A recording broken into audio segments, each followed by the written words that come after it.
Hello friends, जैसा कि अपनी वीडियो के स्टार्टिंग में मैंने आपसे कहा था कि इस चैनल में हम एचपी टैट या टीजीटी के पेपर डिटेल में वन बाय वन डिस्कस करेंगे।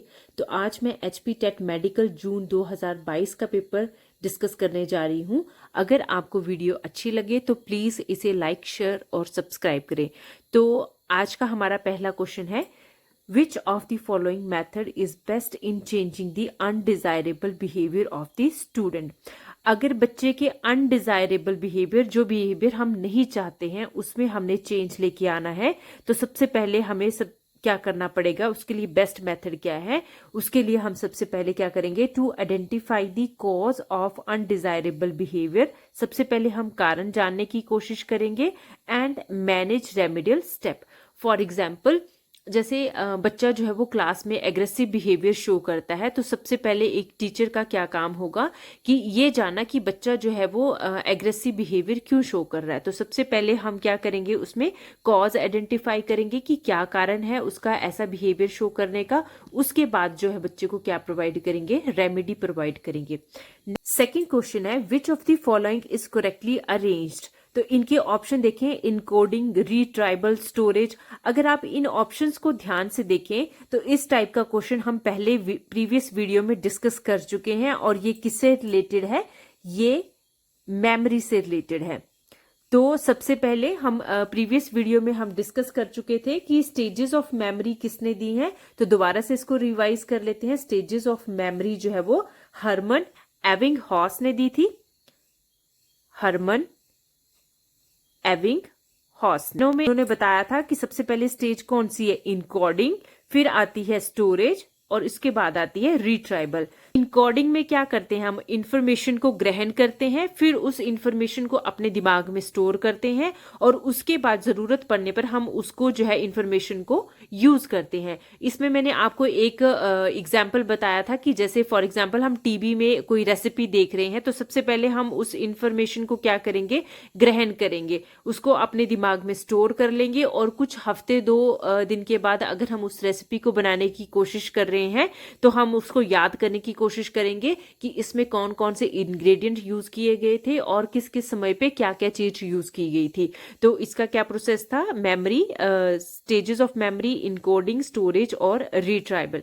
इसके अलावा 3 टाइप्स ऑफ मेमोरी होती है।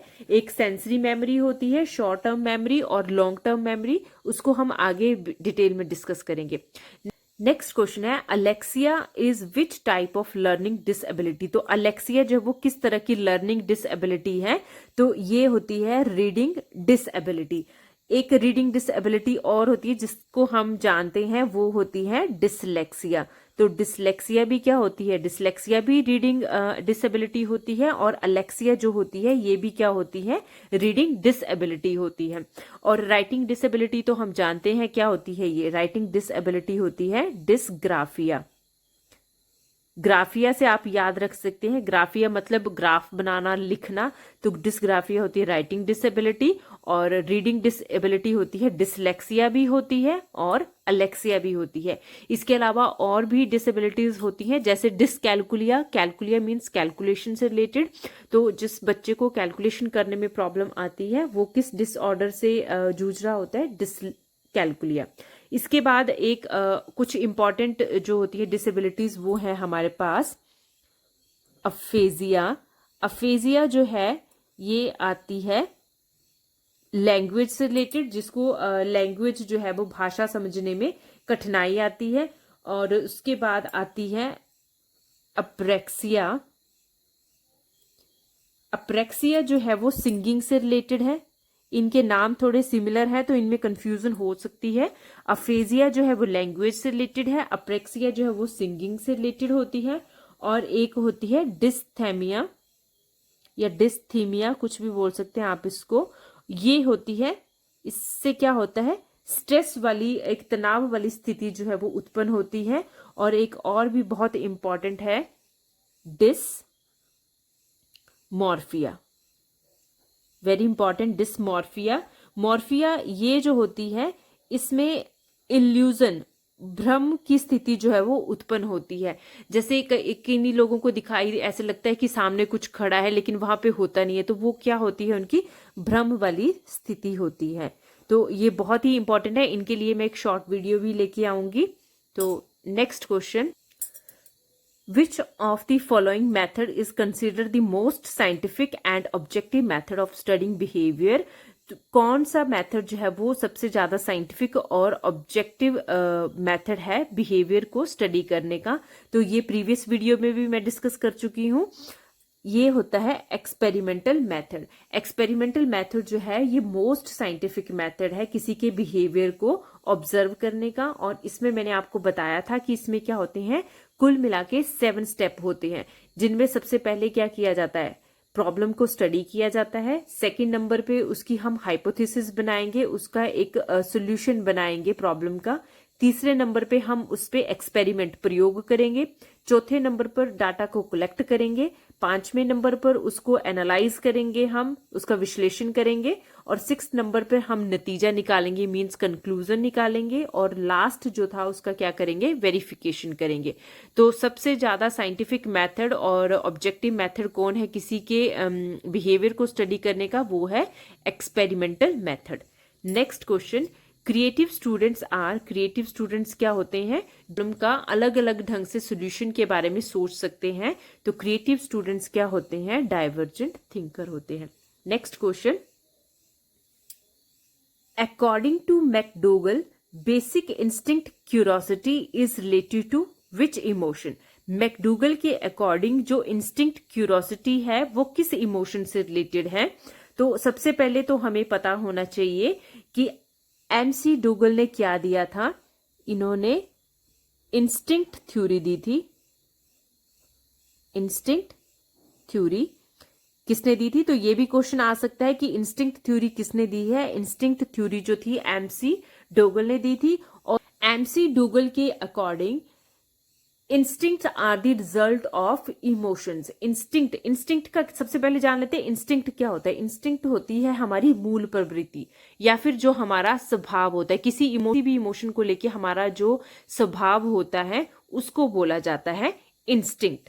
तो instinct are result of emotion, ये किसने बोला, ये MC डोगल ने बोला कि पहले हमारे अंदर क्या पैदा होगा, एक इमोशन पैदा होगा और वो इमोशन हमारे अंदर क्या लेके आएगा, एक मूल प्रवृत्ति, एक स्वभाव लेके आएगा हमारे अंदर। जैसे फॉर एग्जाम्पल जब हमें भूख लगी होती है तो ये हमारे अंदर से ही हमें लगता है कि नहीं हमें भूख लगी है, उसके लिए हम क्या करते हैं, उसके लिए हम खाना ढूंढते हैं।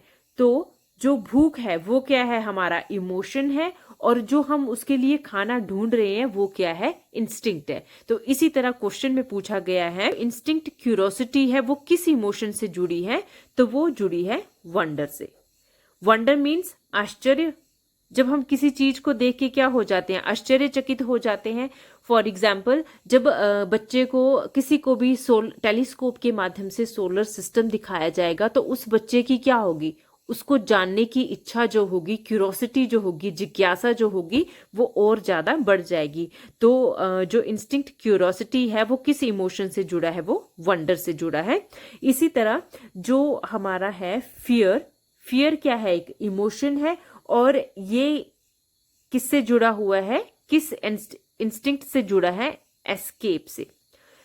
इसका एग्जाम्पल देख लेते हैं। जैसे जो लड़कियां जो होती हैं मोस्टली वो छिपकली से, कॉकरोच से बहुत ज्यादा डरती हैं। तो फियर क्या है, डर है। तो उस कॉकरोच को या फिर छिपकली को जब वो देखती हैं तो वो क्या कर जाती हैं, वो उस जगह से भाग जाती हैं। तो एस्केप, इसका इंस्टिंक्ट क्या हुआ, स्वभाव क्या पैदा हुआ उनका, पलायन, वहां से भाग जाना। उसी तरह हेट क्या है, एक हमारा इमोशन है, और ये किस इंस्टिंक्ट से जुड़ा है, हेट से कौन सा इंस्टिंक्ट जो है वो पैदा होता है, तो इससे पैदा होता है रिपल्शन। जब हम किसी से नफरत करते हैं, हमें कोई इंसान या कोई भी चीज जो है हमें अच्छी नहीं लगती है, कोई जगह हमें पसंद नहीं होती है, तो उससे मतलब हम क्या करते हैं, घृणा करते हैं। तो वहां से हम क्या करते हैं, उस जगह को हम छोड़ने की, वहां से दूर जाने की कोशिश करते हैं। उसी तरह लास्ट है हंगर क्या है, एक इमोशन है। इसका एग्जाम्पल मैं पहले ही दे चुकी हूं। तो जब हमें भूख लगती है तो हम क्या करते हैं, फूड सीकिंग, हम खाना ढूंढने की कोशिश करते हैं। तो इसी तरह एमसी डूगल ने जो थी ऐसी 14 स्टेजेस बताई थी, जिनको मैं अपनी नेक्स्ट किसी वीडियो में या फिर उसके लिए मैं आपके शॉर्ट्स लेके आऊंगी। तो नेक्स्ट क्वेश्चन है scope of study of child development. अगर हमने किसी बच्चे के डेवलपमेंट को स्टडी करना है, अध्ययन करना है कि बच्चे में कितना विकास हो रहा है, तो उसके लिए कौन से स्टेप जो है वो यूजफुल होंगे। तो सबसे पहला ऑप्शन है study of different stages of child development. सबसे पहले हम क्या करेंगे, बच्चे के डिफरेंट स्टेजेस में उसको क्या करेंगे, स्टडी करेंगे, तो ये भी सही है।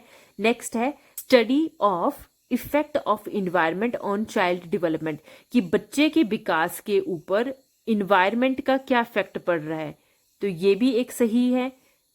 स्टडी ऑफ इंडिविजुअल डिफरेंसेस, और क्या स्टडी करेंगे हम, इंडिविजुअल डिफरेंसेस। इंडिविजुअल डिफरेंसेस क्या होते हैं, हर एक बच्चा जो है वो अलग होता है। कुछ बच्चे जो वो जल्दी सीख लेते हैं, कुछ बच्चे जो होते हैं वो स्लो लर्नर होते हैं। अगर हमने एक बच्चे को, अगर हमने बच्चों के डेवलपमेंट को हमने स्टडी करना है, तो ये सारी की सारी स्टेजेस क्या करनी पड़ेंगी, हमें फॉलो करनी पड़ेंगी। तो इसका ऑप्शन क्या आ जाएगा, all of the above. Question है Who is the father of experimental psychology? Father of experimental psychology किसको बोला जाता है? तो ये क्वेश्चन हम बहुत बार डिस्कस कर चुके हैं और मोस्टली हर पेपर में ये क्वेश्चन रिपीट होता है। तो मेरे साथ साथ आप भी बोलेंगे कि फादर ऑफ एक्सपेरिमेंटल साइकोलॉजी किसको बोला जाता है, विलियम वुंट को। क्यों इनको फादर ऑफ साइकोलॉजी बोला जाता है, क्योंकि इन्होंने सबसे पहले लिप्जिंग जर्मनी में 1879 में जो है वो लेबोरेटरी एस्टेब्लिश करी थी। उसके बाद एक next option number C, Sigmund Freud, इनको क्या बोला जाता है, इनको बोला जाता है father of psychoanalysis. According to Piaget, the children are able to grasp the concept of object permanence and conservation in the stage of, तो ये कौन सी स्टेज में आना शुरू होता है, ऑब्जेक्ट परमानेंस और कंजर्वेशन का कंसेप्ट समझने में बच्चे कब सक्षम हो जाते हैं, तो ये सक्षम हो जाते हैं कंक्रीट ऑपरेशनल स्टेज में। तो जब हमने पियाजे की कॉग्निटिव डेवलपमेंट थ्योरी को डिटेल में एक्सप्लेन किया था, उसमें मैंने आपको बताया था कि ऑब्जेक्ट परमानेंस का कंसेप्ट बच्चों में कब आता है। तो ये क्वेश्चन कंफ्यूज करने वाला है यहाँ पे। ऑब्जेक्ट परमानेंस का कंसेप्ट बच्चों में कब आना शुरू होता है, तो ये आना शुरू होता है सेंसरी मोटर स्टेज में। लेकिन बच्चे जो है वो ऑब्जेक्ट परमानेंस का कंसेप्ट पूरे तरीके से समझ जाते हैं, वो उसको समझने में सक्षम होते हैं कि कोई चीज अगर हमारे सामने से हटी है तो इट मीन्स इसका मतलब ये नहीं है कि वो परमानेंट गायब हो गई है, वो कुछ टाइम के लिए छिपाई गई है या हमारी नजरों से दूर की गई है। तो ये समझने के लिए बच्चे कब सक्षम हो जाते हैं, वो at the stage of concrete operational stage. और कंजर्वेशन का क्या कंसेप्ट था कि बच्चे जो हैं, कंजर्वेशन में मैंने आपको एग्जाम्पल दिया था कि एक बाउल में मेरे पास पानी है और उसको मैंने बच्चे के सामने जो है वो एक ग्लास में ट्रांसफर कर दिया। तो बच्चे को क्या लगेगा कि इस ग्लास में जो है वो पानी ज्यादा है और मैंने ये पानी जो है वो इसमें ट्रांसफर किया, तो बच्चे को लगेगा कि इस ग्लास की, क्योंकि इसकी हाइट ज्यादा है तो इसमें पानी जो है वो ज्यादा है। तो ये कहाँ पे होता था, ये भ्रम बच्चों में कहाँ पे होता है, ये होता है प्री ऑपरेशनल स्टेज में। लेकिन बच्चे जो है वो इस कंसेप्ट को समझने में सक्षम हो जाते हैं कि ये जो बाउल का पानी था यही पानी इस ग्लास में ट्रांसफर किया है, तो इस ग्लास में भी उतना ही पानी था जितना कि इसमें पानी था। तो ये समझने में सक्षम हो जाते हैं कौन सी स्टेज में, ये कंक्रीट ऑपरेशनल स्टेज में। तो आपको जो है वो क्वेश्चन बहुत ध्यान से समझना है कि एग्जामिनर जो है वो क्या पूछ रहा है। तो यहाँ पे इसने बोला था कि बच्चे समझने में सक्षम हो जाते हैं, ये नहीं पूछा है। कंजर्वेशन का कंसेप्ट आता कहाँ पे है, प्री ऑपरेशनल स्टेज में वो आना शुरू हो जाता है, लेकिन बच्चे समझ कब जाते हैं उसको, तो वो आएगा हमारा कंक्रीट ऑपरेशनल स्टेज। तो फ्रेंड्स आप देख रहे होंगे कि ये सारे के सारे क्वेश्चन जो है वो एक दूसरे से रिलेटेड हैं, और अगर आप मेरी वीडियोस को ध्यान से देखेंगे तो आप धीरे धीरे इन कंसेप्ट को बहुत अच्छे से समझ जाएंगे। नेक्स्ट क्वेश्चन है question number 10, Watson and Skinner both contribute in which school of psychology. तो इस क्वेश्चन का आपको हिंट यहीं से मिल जाएगा। वॉटसन, इनको क्या बोला जाता है, जेबी वॉटसन को क्या बोला जाता है, फादर ऑफ बिहेवियरिज्म। तो वॉटसन एंड स्किनर जो थे बोथ रिलेटेड थे किससे, बिहेवियरिज्म से। Which school of psychology, behaviourism. Next question है development is continuous and slow process. Development जो है वो लगातार चलने वाला और धीमी गति से चलने वाला एक प्रोसेस है। ये स्टेटमेंट किसने दी थी? ये दी थी स्किनर ने। उसके अलावा जीन पियाजे ने क्या दिया था? कॉग्निटिव डेवलपमेंट थ्योरी दी थी। और हरलोक ने क्या दिया था? हरलोक ने जो है वो बच्चे का विकास का क्रम बताया था, चेंज इन साइज। तो आप देखेंगे कि बच्चे का पहले साइज कितना होता है, जब एक बच्चा 2.5 से 3 किलो तक होता है उसका वेट। उसके बाद धीरे धीरे उसका वेट जो है वो क्या करता जाता है? इंक्रीज करता जाता है। 6 kg होता है, फिर 10 kg होगा, 15 kg होगा, 18 kg होगा, ऐसे ऐसे उसका वेट जो वो बढ़ता जाता है। सेकंड था चेंज इन प्रोपोर्शन। इसमें क्या, बचपन में क्या होता है? बच्चे का हेड जो होता है वो बड़ा होता है और उसकी लेंथ जो होती है वो कम होती है, लेकिन धीरे धीरे उसकी लेंथ जो है वो बढ़ना शुरू हो जाती है। और नंबर 3 पे डिसअपियरेंस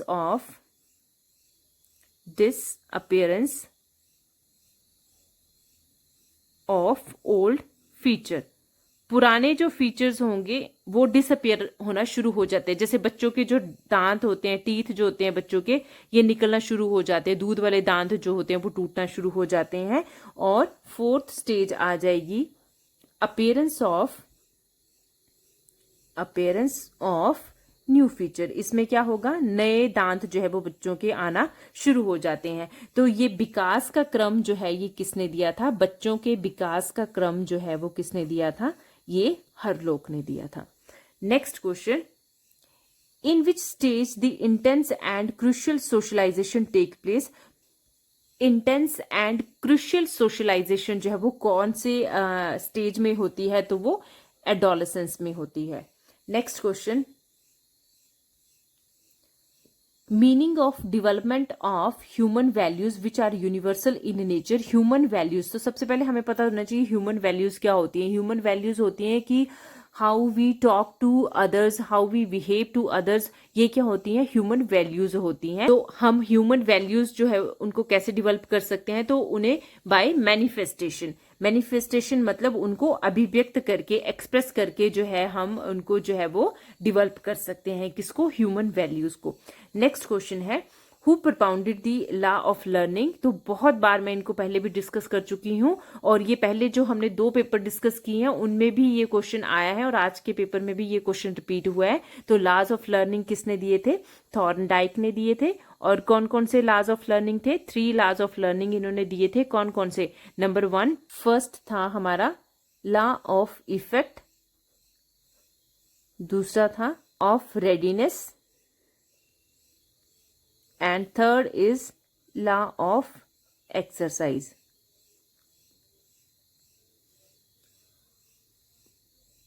तो आप देख रहे हैं कि मोस्टली क्वेश्चन जो है वो रिपीट होते हैं।